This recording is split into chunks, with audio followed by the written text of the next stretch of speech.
We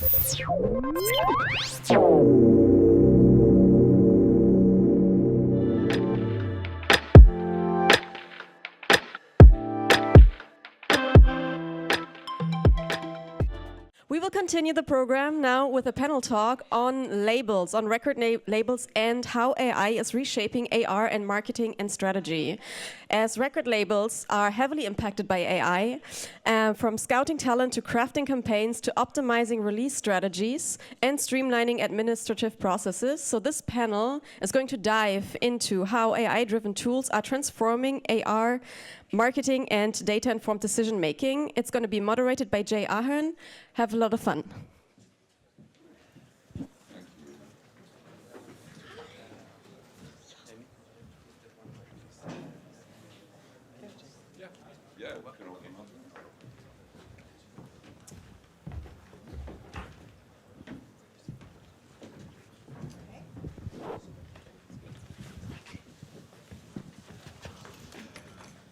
Good morning, everyone. I'm Jay Ahern from the Association for Electronic Music.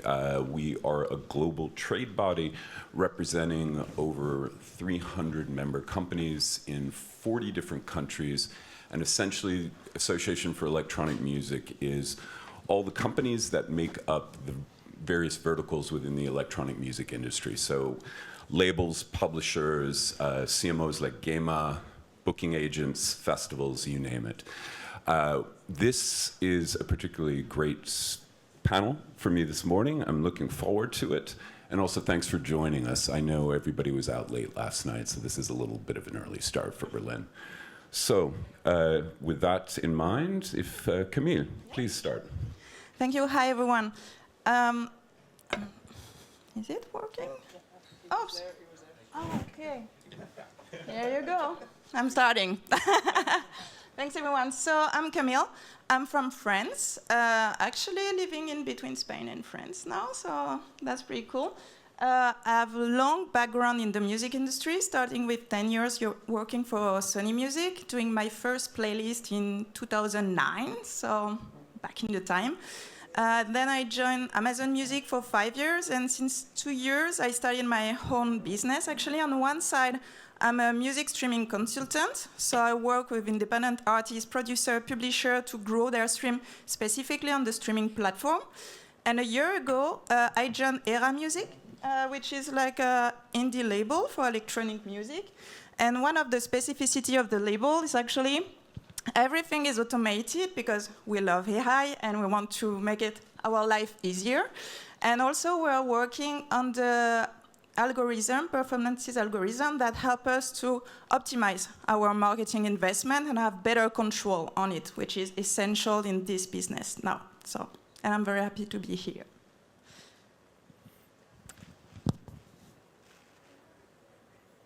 Okay, thank you. Hello, everyone. My name is Takayuki Suzuki, but please call me Taka in short. And I'm from Tokyo, Japan for this. And I arrived at the yesterday morning and a little bit kind of jet lag. And so I've been in conjunction with the entertainment and technology sector. And so before I do in the Music Tech Japan, so I used to work at Universal Music Japan as a head of digital. And before that, I was a head of mobile business of the MTV Japan. So I've launched the MTV branded ringtone service in Japan. And now I'm wearing the many hats. Like Music Tech Japan is the Music Tech hub, like Music Tech Europe, and to connect the Japanese music tech startup to the global ecosystem like you guys. And then also, I'm doing the consulting service for labels, management, and also the global companies like in history, like Deezer or the The Orchard and the OpenPlay in the US. And then also I'm a board of director of the JASRAC, which is a Japanese CMO, like SASEM or the GEMA. And then also I'm advisor for the Music Manager Association in Japan.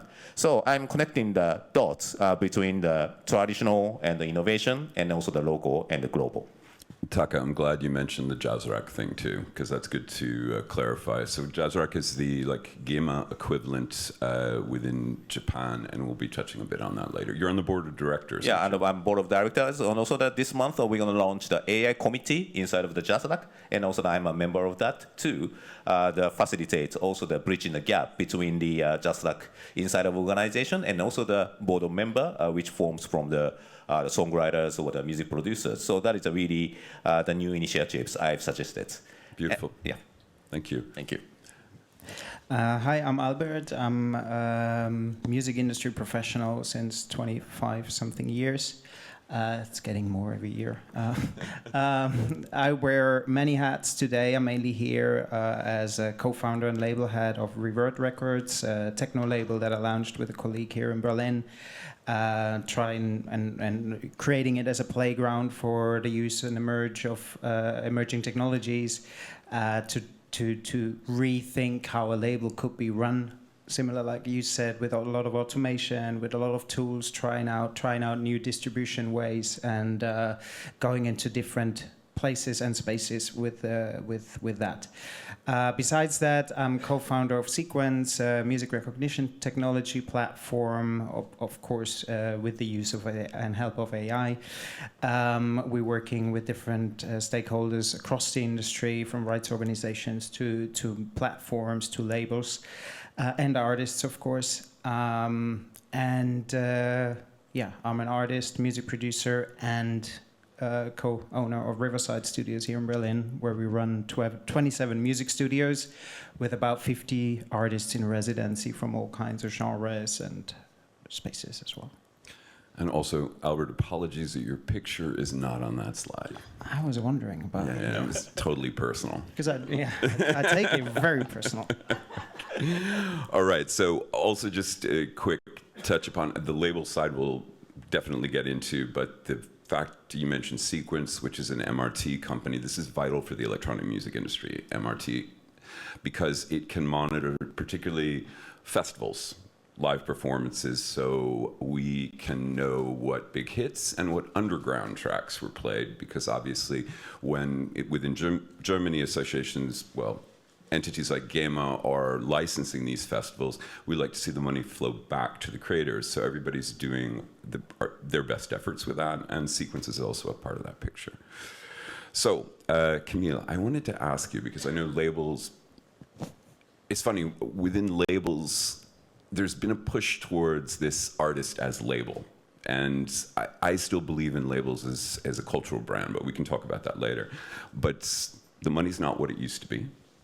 And I wanted to ask you, how can labels today effectively shape discovery and audience growth by working not against algorithmic recommendation systems? Yeah, first of all, I'm very happy to say it's possible, and we can do many things without a lot of money if we are smart. So that's a good thing.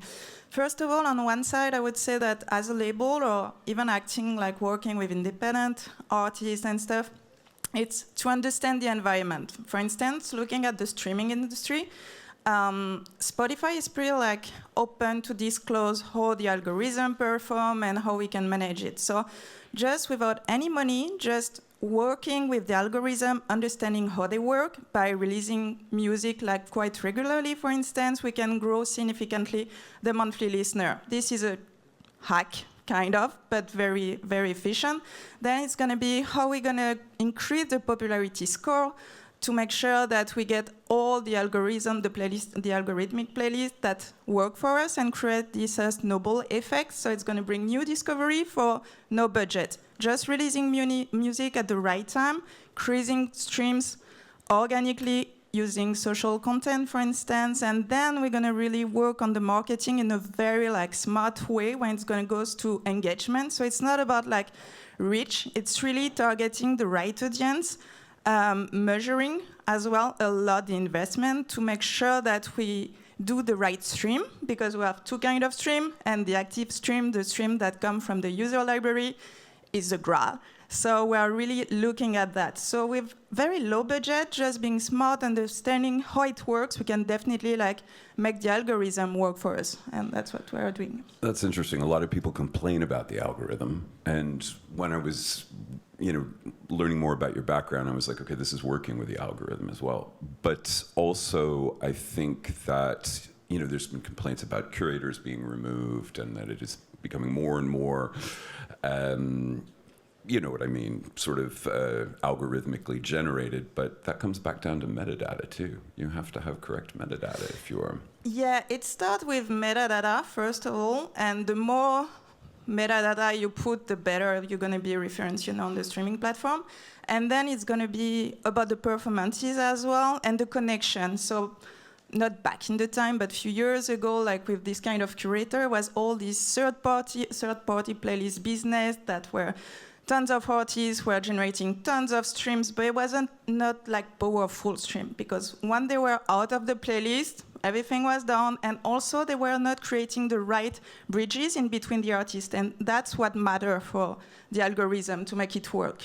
You have to really be connected to the right similar artists, so you're going to be proposed to the right audience, and then they're going to engage with your music, and that's how you're going to develop your track on the streaming platform. Yeah, I always say this, but metadata, or music metadata, we should be specific about that. It's boring, but it's essential across all these processes. Yeah, it's the very first step, actually. There is the music, and then we start with the metadata, and then the way it flows.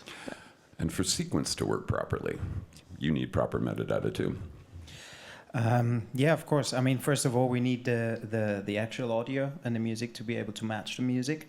That's also something that is always an issue with the more underground music or niche music that most people, they don't really care about. It starts with the metadata as well. You know, when I did my first releases, I was so happy to have a release. I didn't care about the contract. I didn't care about filling in my whole name and all that, because I thought, like, don't upset anyone, just get the release out, you know. So you're kind of overwhelmed with the situation and nobody's helping you as well, you know. So you don't care. And if the label doesn't care, then it goes, you know, the money gets lost, you know.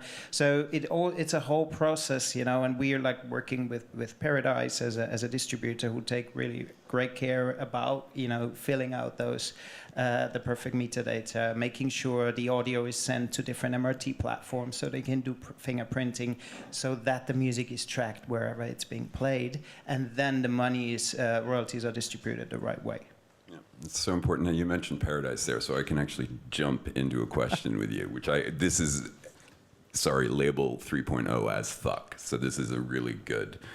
You had shared with me with Revert Records that you're actually doing training on your own music, which you have the rights to, and that Paradise is facilitating that. Exactly. That Very was modern. Sorry? Very modern, Albert. Oh, thank you. I try to.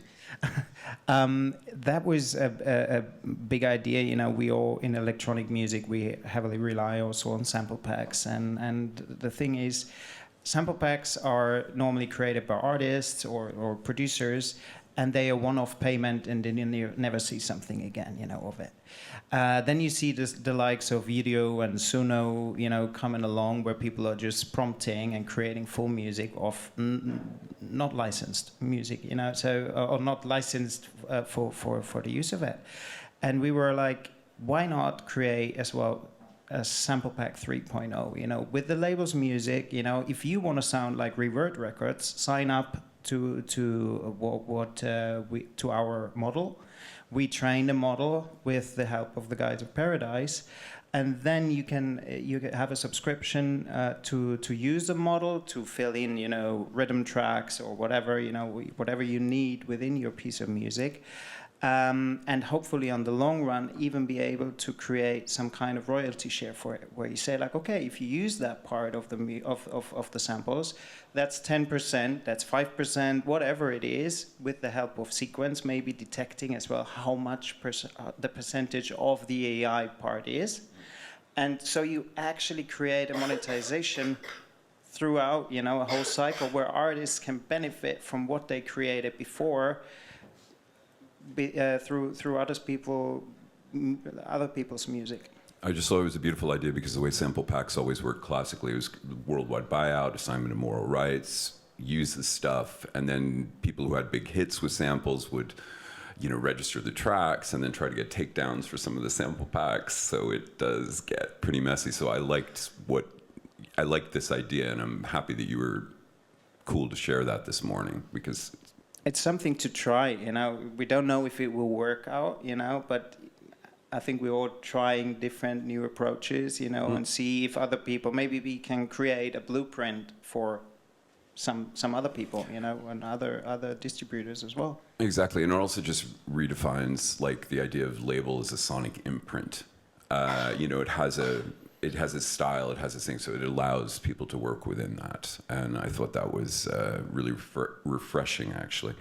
Taka, I am going to pop over to you first because you shared a deck with me about something called Norder, which when I first got, I thought to myself, cool, I'll look at it. I was lazy, I didn't. Sorry. And then I did yesterday, and I was like, oh my God, this is quite profound.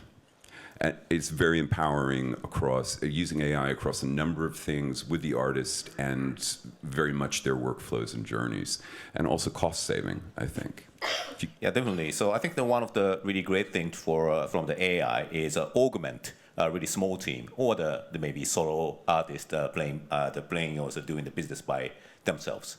So and Noda is so I'm going to do in the innovation showcase from the 3 p.m. today. But so just quickly, so this is an AI-powered tool suite for drafting email for the artists or the scheduling the meeting or the call or with the along with the time zone difference between the collaborator and then also the website creators by prompt. And also the like Slack channel to communicate with the automated translation by multi-language. So that is a really it also has the ChatGPT for a music business, and you can research your kind of a next gig outside of the Europe or maybe in Southeast Asia or Japan or something like that. And there's automated booking in that as well. Not yet, but so we're gonna sort of looking into the more partnership around the world too. Also the connecting the venue automatically, also the maybe availability, and then also the booking automatically, something like that. But yeah, so we just launched this June, so we are on the way to also to expand our the opportunity and possibility for us as well. Excellent. I'm going to come back to you about JASRAC in a second. Of course. Yeah, you knew that was coming. But Camille, I also wanted to ask how AI can enhance audience segmentation and fan development, especially for emerging artists, in your opinion, and without major marketing budgets. Again, as I say, it's going to be smart and understanding how it works. I'm repeating myself, but that's what I do with the emerging talent, actually. When we start from nothing, it's going to be how we can use what exists. So they come with the music, this kind of tool. So far, we're using ChatGPT as a super assistant, but this tool would be definitely amazing. So it's going to be how we can focus on what matters, which is going to be the music in the case of the artist, but then it's like how we're going to find the audience. So how we can create some, like for instance, make our life easier, like the super assistant for the pitching, for instance, having some pitch, auto-generated, like to pitch the platform and the release radar and everything. Then it's going to be about the release strategy.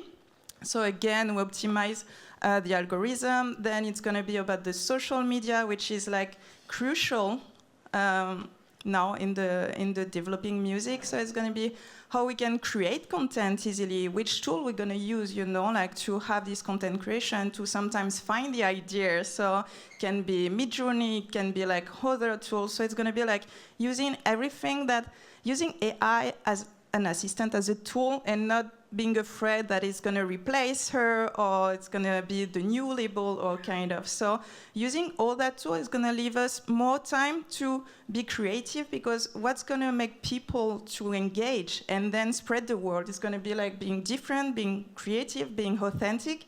So saving some time with all the tools that already exist is going to help us to actually push the discovery and then spend more time on what really matters and work closely with our artists on what really matters and how we can spread the word without like big budget and just being like, then finding the great idea on social or more, and then amplifying with small budget, but smart. That's cool. And what kind of genres are you working with? Because I know you had a background in Sony, and I'm just fascinated. Yeah, everything, but not rap. Okay, so that's... No, I love rap music. It's just that speaking for France, it's very specific business. So actually, I'm really like, when I was in charge of all the music programming for Amazon Music, I was overseeing everything. So everything that's mainstream, but I can work on classical music as well, but not rap. So, and yeah. Do you have a use case of an artist that is maybe dear to your heart that didn't have a lot of money that you had success with that you could just talk through in terms of the quick couple of steps of what was crucial to that campaign? Yeah, one was, I really loved the result. You know, it was like 2 months. He started from nothing, but he's a professional artist. He used to be the lead singer in a band, but he wanted to do something like by himself. And actually, he's also a content creator because during the pandemic, he was doing this project with the day celebration, the name day. You know, every day there is like a name. And he was doing this short, you know, like song about it. And he was like, okay, before releasing my new project, I'm going to release like a long form based on that so I can make the shift. So we have this artist with a big audience on the social media, but no one knows that he's really like an artist and makes serious music. So you had to take essentially someone on social media and sort of make them authentic in the music space. Exactly. Interesting. And he already had like some profile certified on Spotify, but it was like we started with like 200 monthly listeners, for instance. And just being like, as I say, smart, in 2 months, we released like 5 tracks because, again, it goes with the project. So we needed to align, you know, with the name celebration. And just by releasing the music, great content because the guy is content creator. So he was making some cool video clip, not spending a lot of money, but just because he got the connection to make it happen and he knows what works. And having like, I think it was 90 euros of marketing sponsoring, you know, like on Meta specifically, you know. Yeah. We went from 300 monthly listener to over 11,000 monthly listener in 2 months, 5 tracks, and maybe 500 euros budget. That's significant. Yeah, so it's possible. But that's why every artist I work with in the label or as an independent, it's always like, think about the strategy. You don't have much money. You can do many things if you do it smart and use everything that's free at your disposal, understand the algorithm, and then build a strategy, be consistent, and then amplify when you see something popping. But you don't need much to start, you know. And the algorithm, then it's keep growing because it's all not organic, but almost. The budget is so small, you know, that it's all organic. There is no third-party playlist, no faking nothing. It's just, you know, like bringing an existing audience, but also using, you know, the machine to really like increase the discovery of the machine, of the music. What I like about this, I mean, in electronic music, obviously, the idea of AI, I mean, it's a genre that is quick to adapt new technologies, straight up. So in our community, it's like, okay, this is great. But, you know, we want to be paid, we want to have attribution, blah, blah, blah. But what I'm getting amongst all these themes is the enabling, you know, what AI enables in the new label landscape. And also I'm hearing artists in control of how they're using it.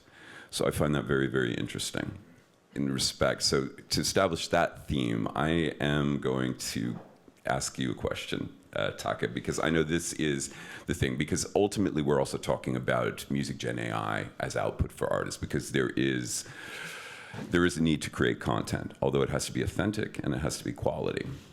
But also, what lessons can be drawn from Japan's evolving stance on copyright and dataset use for training Gen AI? And how might this influence global frameworks? If you could unpack a little bit, too, about the position in Japan. Great, thank you for asking. Yeah, I think that this is really for JASRAC, so just kind of a topic also that we're going to bring up at the AI committee. But we already have a guideline when the songwriters for register their work for the JASRAC. And then so there will be the field for how much AI helped to create these works. And then so the JASRAC will review, and then also this could be the really the eligible to as a registered as a human creation. So this already has really, I think, the end of last year. So so we don't really see the significant kind of issue or the challenges from that. So I think that this is going to be more like a happening from here to maybe next year, and then so that is a really the still kind of experimental approach. But so I think I think it's good to there is a guideline here. Right, so I think the one of the things is unclear. The situation is also a little bit annoying for the creators.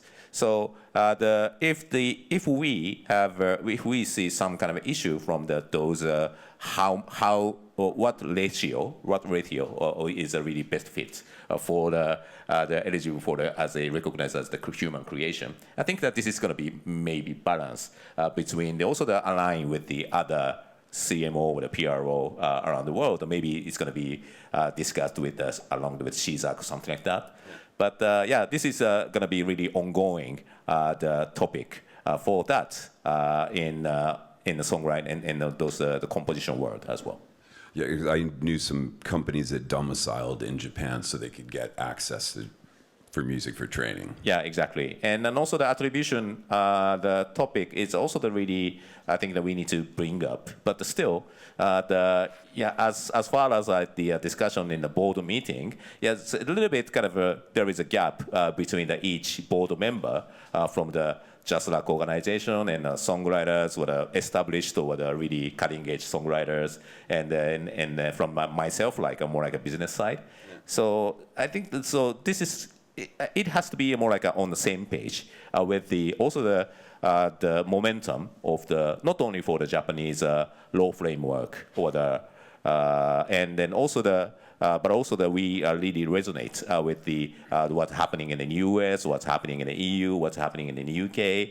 I think that this is going to be really for attribution is not only for one country in the global landscape. I think that this is also the really the topic we need to the liaise with all of the relevant organization. But actually, it's a real pleasure to have you up here about something because, and Albert, actually, this will touch into your idea of enabling artists to actually use your own content, which you have cleared, to create new material. But there was a talk yesterday, an excellent one, and the chap. One person, I think it was Suno or Udio, I'm sorry, I was out late last night, but anyway, long story short, he said well, in terms of AI-generated music, it could never replace Taylor Swift because of the human experience. And in this context, I thought to myself, no, it isn't that binary, because the first thing that popped into my mind was Hatsune Miku. Because I had fortunately years back had worked with Krypton Multimedia in Sapporo, and I knew that you can absolutely create a global superstar that is not a human being, but however connects emotionally with people. Yeah, I think the voice, the synthesizer things, the voice cloning from the AI is have a really good potential, and already like Hatsune Miku is a voice synthesizer. And then with the recent kind of version is also made by AI technology. And I think the one big thing is behind the Hatsune Miku is a voice actor is also credited, right?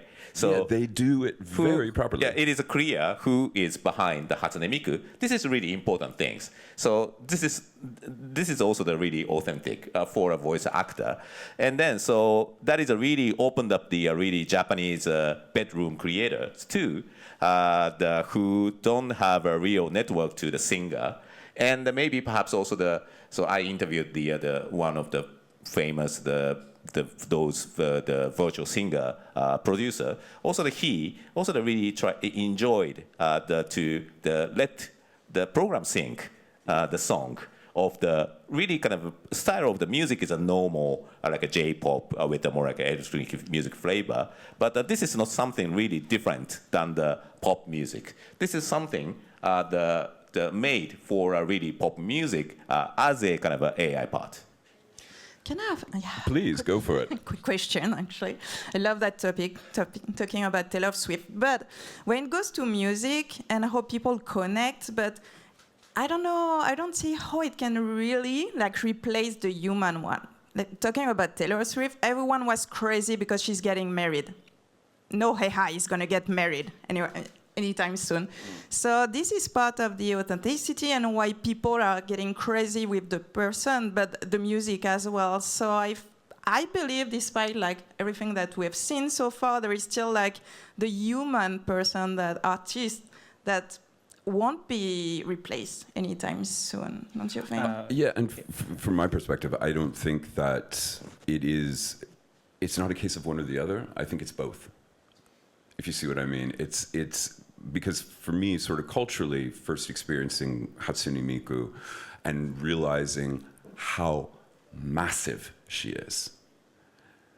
And then, sure, perhaps in, Europe or the States, we're connecting with this other tangibility, but globally, it's very interesting. And I think going forward, it will be a sort of mix of both, but it just depends what that storytelling looks like. But Albert, and Camille, actually, I'll come back to you on this because this is abstract, but yeah, go for it. I would just jump in because you just mentioned a strong word, storytelling. The storytelling is coming from a human being. And I just been to, and I'm a big, I love gaming, I've just been to Gamescom, seeing hundreds of thousands of people dressing up as their gaming characters, or as other gaming characters.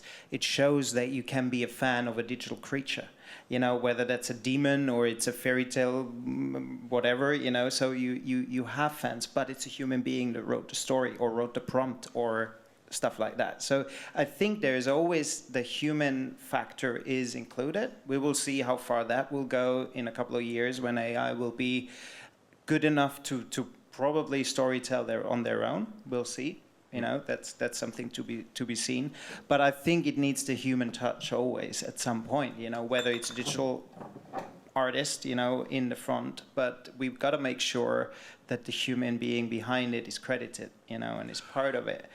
100%. And that's something as well we try with Reverb Records. We had different, we call it release cycles. We did 10 tracks in 10 weeks, to see how they perform and start to create a storyline out of it, And our art director, my wife, she's also trying to use AI, to train Laura's with our personas, into digital creatures as well, and then start a storytelling through the tracks, and each track has a certain name and has a certain part of the story. One is a planet, a distant one, and the two artists are traveling there and blah, blah, blah.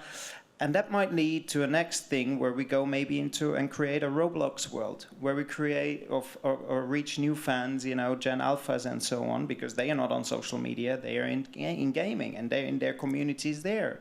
And we have to reach them. And you see that some of the major labels are already there. SoundCloud is building, I heard, their own stuff there.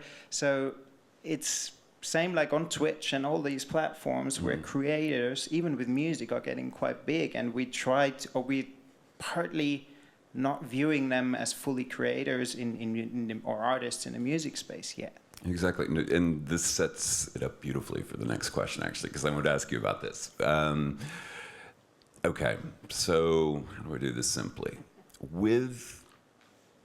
Roll it back, and then we're going to jump into gaming for a second. So we've established human touch. We've also established technology as deeply meaningful if there is also some sort of human connection to it. Also like the fact that Miku fans can use the content to create new Miku songs. It's pretty smart. That's actually a blueprint.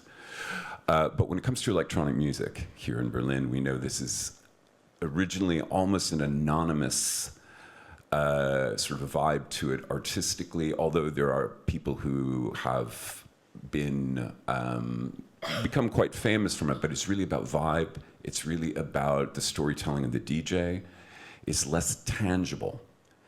And within club culture, we have this shared community space, because I believe all of this at the end of the day is not like AI or this, that, and the other. It's about human connection, and we're using these tools to connect. But it is an abstract form in a way, because you're not, with techno, you're not necessarily putting a face to it for sure. You're putting a label sound to it. And then also, which you had said to me actually about a year ago, post-COVID, that club culture is moving from Trezor and Berghain into Roblox.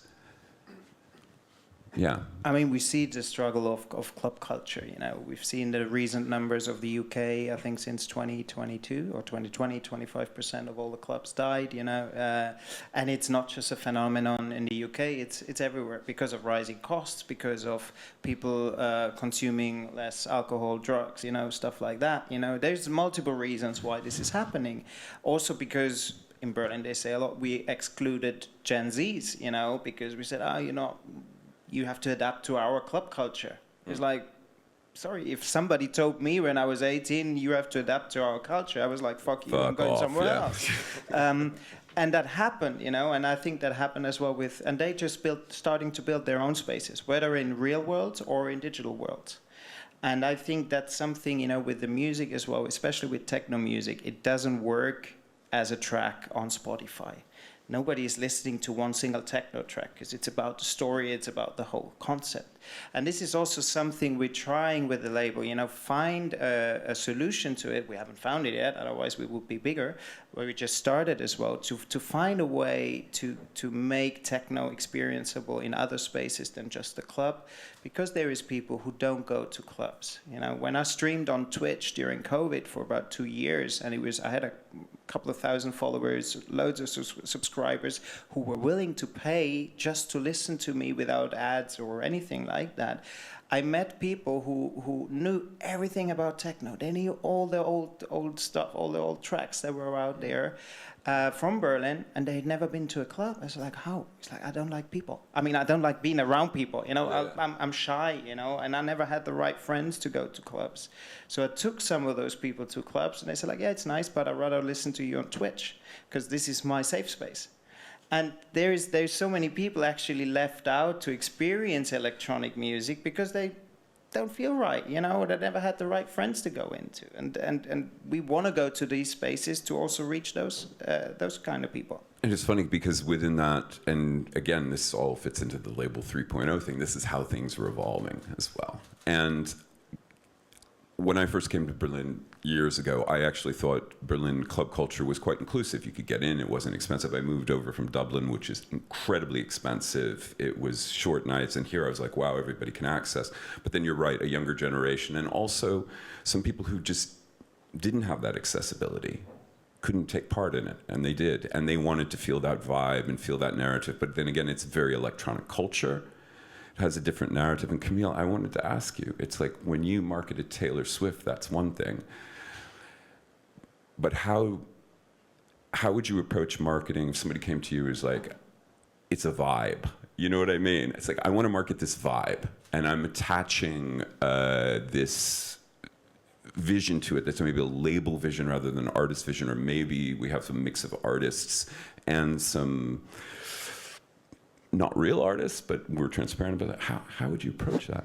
Yeah, usually to me what matters, like in 2025, it's all about content. I mentioned it. Because with content, it's like, for instance, if it's about like performing, DJing, or whatever, you know, it's then you can create content from that and share the story, because it's about storytelling. So it's taking like, okay, this is your vibe, you know, you like, I live on an island, so, you know, your vibe is just going surfing, making music, playing guitar, you know, in the desert, perfect, you know, do what you want to do, what you think, you know, is the vibe of the project, and then we're going to capture the content, you know, and share the story. So in the end, it's, you can do like, and I love, you know, like the Twitch things, because you can share so many things as well. So the content is not only content on social, content can be a lot of things, but it doesn't have to be like, you can go and perform, you know, because many artists, what they love is to be on stage and to interact with their audience, you know, and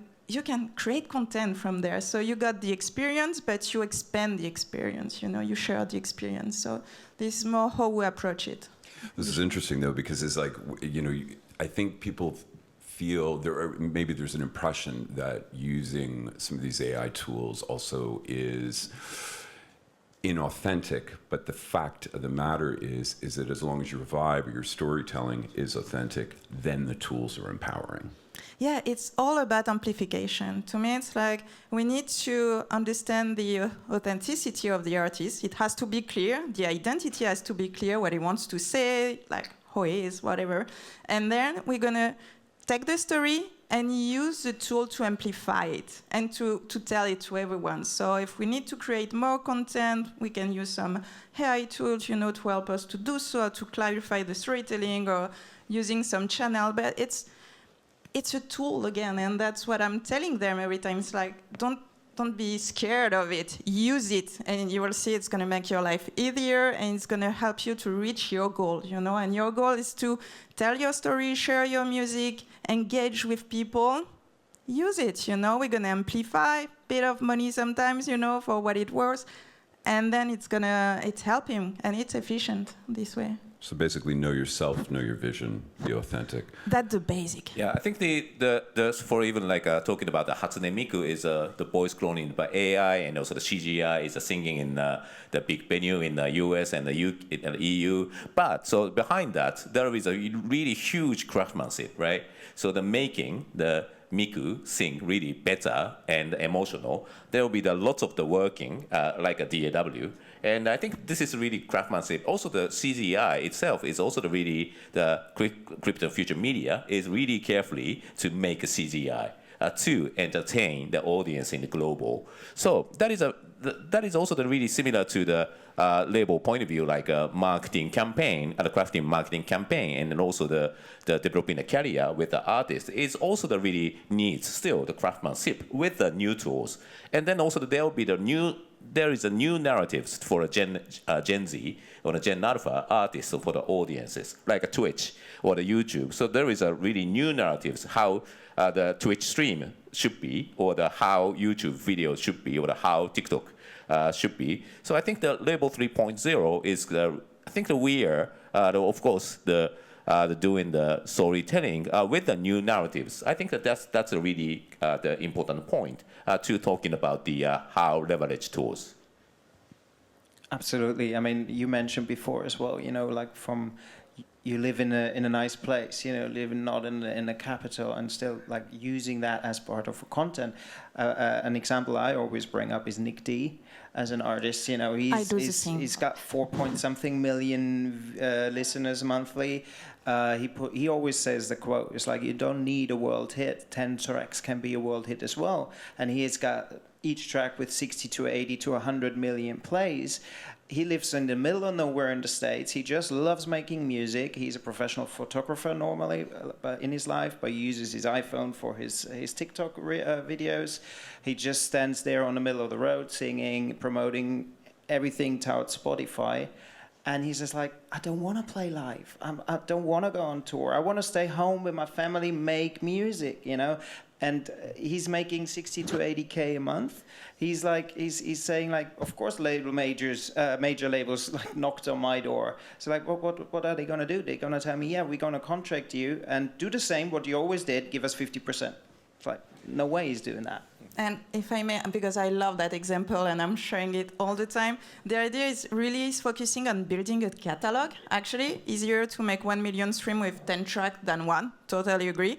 And he was releasing a lot of music and used the algorithm. So he really smart. And then he was creating some content for each track, seeing the one that was getting traction, amplifying what it was working, what not working, drop, and next. And it was like super smart, super efficient. And now it's just like, making plenty. I mean, the machine is working for him now. It's just built some playlists with his own track, and that's it. But now it's getting like accumulating so many streams, and he doesn't need to do anything else. So super smart. That's good. There's some good stuff coming up here, which is this is what I hope that we would just actually eventually not look at the questions that we put together in the beginning and actually get into the meat and bones of what this is about. The one thing I think in terms of the perceptions around music gen AI tools, because I mean I'm hearing content. We know where this is going to go ultimately, but I think there's quite a loud American accent on a lot of these music tech companies. And full disclosure, I have an American accent as well. I always default and say I'm an Irish national to get my ass out of it. But anyway, long story short, what concerns me too is that it's great to have Taylor Swift. It's great to have this, but also we have our own distinct cultures globally, and these need to be amplified and preserved as well. So within this label structure, how would each of you culturally approach this actually? I know that's a tough one actually, but let's just try to say that, how do you keep the noise going about your own culture as it's going to be drowned out further by more North American artists using tools? Taka, you want to take that one? Actually, yeah, obviously. So the K-pop. So everyone about the you hear about the K-pop, right? I've been at a concert last week. Okay, and great.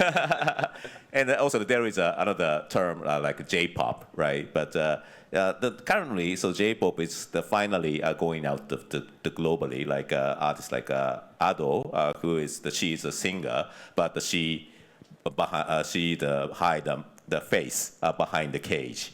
And then, but she is touring the U.S. and also the Latin and also the EU. So she had also, I think she did really one of the biggest venue in each cities.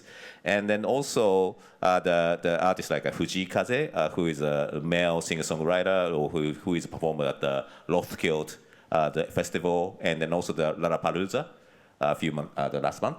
And then so finally, so we got the really great traction. But I think on the backstage, so we need to more like make a bigger deal, or how. Also, we need to learn from the K-pop, like a company like Hybe is a headquarters. Also, they have an office in the U.S. and the Latin, and hire the guy like Scooter Brown, and also hire the Latin guy to more like penetrate to the more the industry, and also make them or the Latin artists base the K-pop narrative to the global. I think that is a really smart approach. And still, so now the Japanese music industry finally joined force together to make that momentum bigger. And then, so the output was the Music Award Japan, which is we say Japanese version of the Grammy or the Brits, and on the May. And then, so we're gonna also expand this approach to the more like a music export mission. But so. The one thing I would like to remind is really we cannot push we are the Japanese. Like, so for example, in the UK, there is a really famous food chain like Wasabi, but maybe some of the people know this is Wasabi and also that there is a Japanese food, but maybe the rest of the people just, okay, I like it.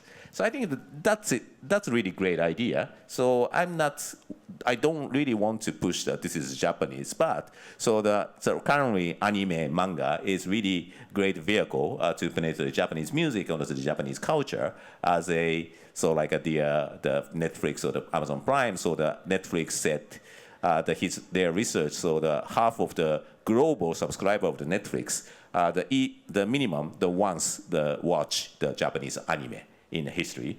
So I think that this is going to be a really great the momentum to augment our music export. But we don't want to really stick to it's Japanese.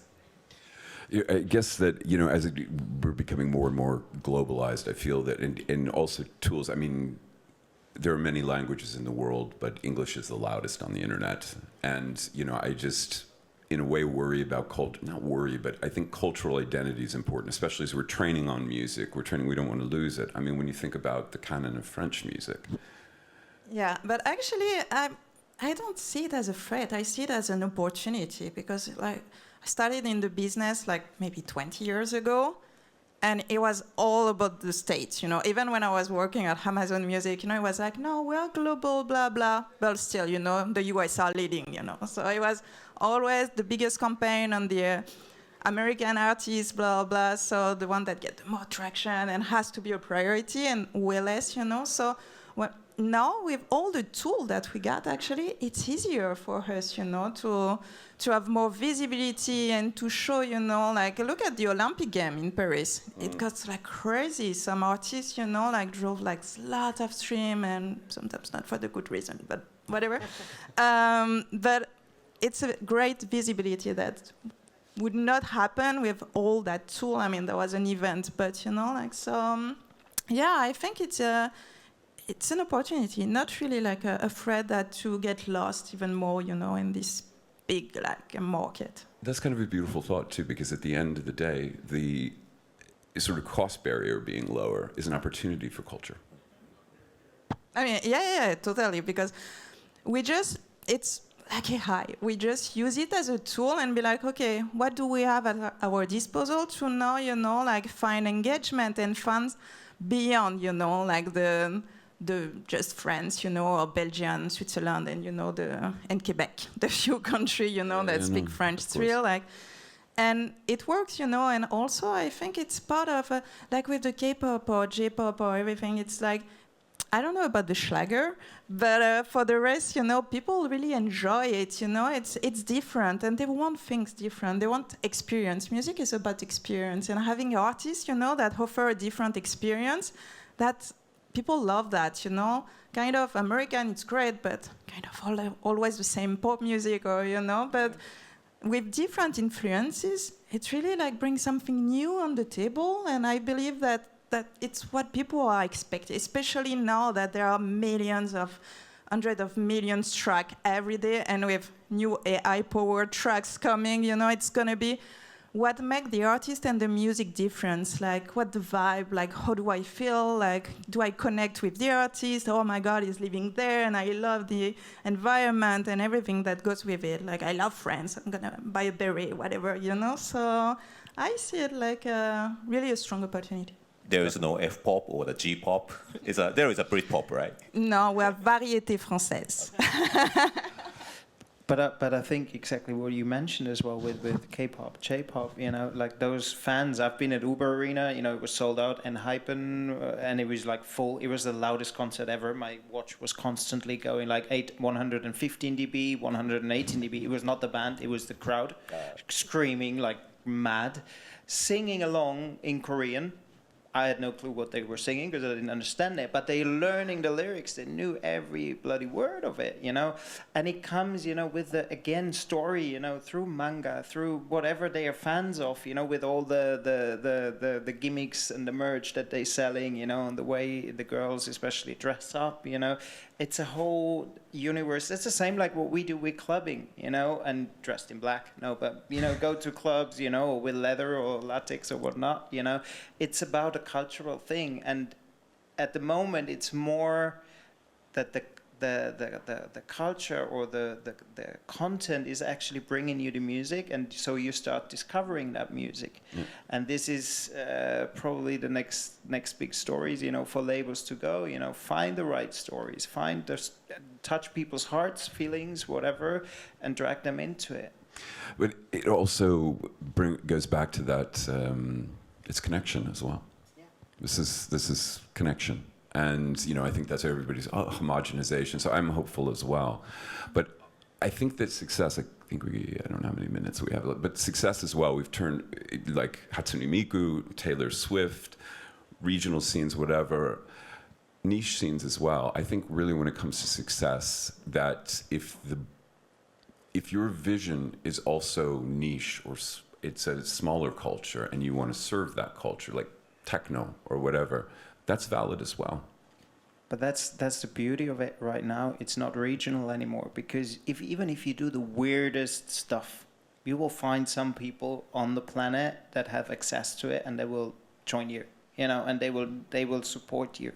And this goes down to the superfan theory, all of this, I think we are always still aiming for, I need 5 million followers on Instagram, and I need to make music, I need to make that hit, I need to make music for the masses, all these phrases that we've used, rather than going back to, I'm going to create music for my people, for my fans, you know, and then eventually it will grow. But even if it's a small community, you will start earning money rather than aiming for the big North Star, you know, going like, oh, I want to be the next Taylor Swift. And I think eventually you're gonna be the next Taylor Swift or whatnot if you don't aim for the big goal at first, but aim step by step. I call it the global niche, right? Global niche, that's good. Some artists have really fragmented, like 10 fans in Berlin and 10 fans in France. But if we gather the people, it's going to be 10,000 or 100,000. Yeah, exactly. It's beautiful. So at the end of the story, like, to ask you individually, I think there's been a school of thought that like a few years back, Camille, you probably heard that, like within the music industry. I come from recorded as well. It's like, labels, are we still going to be relevant? Well, I don't know, because to be honest, on one side, I'm part of a label, and on the other side, I'm usually telling my artists, like, you don't need a label, you know. So I'm really the truth like, comes out. yeah, exactly. To be honest, back in the time, labels were very important. It's super short, like, don't blame me, but it was like important because it was hard to produce music, so they needed money. They needed money to go on commercial ads, to sell a lot of, CDs and stuff. And they needed like the big company to put the CD in the shops as well. Now, you can make music home, go on DistroKid, distribute your music, go on your social, make your own promotion. And on top of that, many labels now, they don't even sign, like real new talent. They don't really make risk. The first thing they're gonna check is like your monthly listener on Spotify, your fan base, and then they're gonna show up and be like, oh, maybe you want to sign with us? But it's like, hey, dude, what you gonna bring more? Okay, on advance, but then, it's like I'm gonna share big part of my revenue, and I've done, like most of the job so far, So right now, I'm more like recommending either you go with like very indie label that's gonna be like very selective and not working many artists, but have something very specific and some added value, like maybe networking or very specific in your niche, but they can bring something and they're gonna believe in you. Or you can just like build your team, like use the tool at your disposal, and there are plenty. We are here to see that. And then find the right people, like to help you, like to guide you, depending on what you need, if it's content creation or management or tool or whatever. So, yeah, I would say, 50-50. But that's interesting because from the A&R piece, A&R is now done, at scale by, I don't want to point fingers at the majors, but it's about metrics. It's all about metrics. And metrics is key. I love metrics. Metrics helps you to make the best decisions. So we should all look at metrics. Like Sunchart is amazing, Chartmetric is amazing. There are many tools to get very interesting metrics, like the app for artists. They are like full of metrics as well. And yes, we know that what we want to do is not lose money. Sometimes not make money, but not lose money, So For sure, but when you choose clients to work with, yeah, you still choose from the heart? Yeah. Yeah. Because I can do it, like I'm not running like a company where I need to pay like 100%, and I can afford to make that risk. So definitely, but that's the tricky part, and I'm not blaming that. I'm just like pointing a reality that back in the time, yeah, they were able to really like make risk, and now they are just like looking at the data. They have this. Everything goes through the Tik Tok Dashboard. When I was talking to my fellow teammate, they were like, oh, now it's like every day, first thing we do when we arrive at work, it's like Tik Tok Dashboard and see what we're going to do today, So, but that's the way it is. Interesting. Albert, any thoughts in terms of your A&R perspective? How do you choose? Yeah, good question. For the moment with the label, it's just the two label heads, us, releasing our own music. That's why we created this space as actually a playground, to release our own music. We wouldn't have needed a label, but it was nice for the storytelling. And eventually we want to find like-minded people who actually want to join this and be part of the label, but on the long run, which is not usual in the electronic space, because it's always one record and then you're off to the next one, and maybe you come back a couple of years later. But really want to take them on a journey, and find those rather than and catch their attention with what we do, that one or the other says like, I want to be part of that, and I want to commit to it at a certain whatever I can bring to the label. And that is not necessarily only music. That can be graphical, that can be content, that can be anything really, like see it a bit as a startup or, you know, whatnot, you know, to see it a bit brighter. There can be even fans, you know, that are joining this community, so make a label more a community than just a machine that's just kicking out music and like just checking the metrics and gaining for revenue. So basically looking for communities. One of the most interesting use cases I heard, there's a tool called Cyanite, which does enriched metadata tagging, a similarity search, etc. But I remember speaking to a label that deals with a ton of demos. Very popular electronic music label. And basically the thing was, is like, hey, all your demos, just put them in this bucket.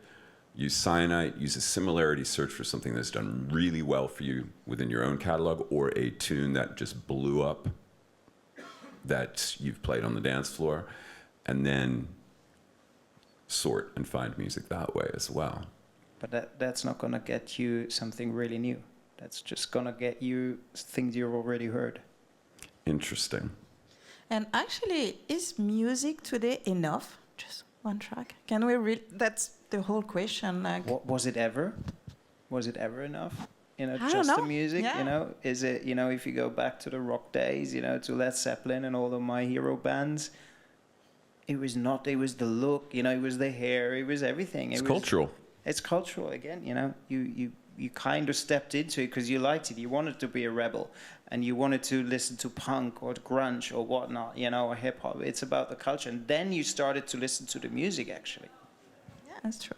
So labels as cultural brands. We see a future for that? Yeah. Cool. I think we've hit the time, or do we have time for any questions, or have we gone over?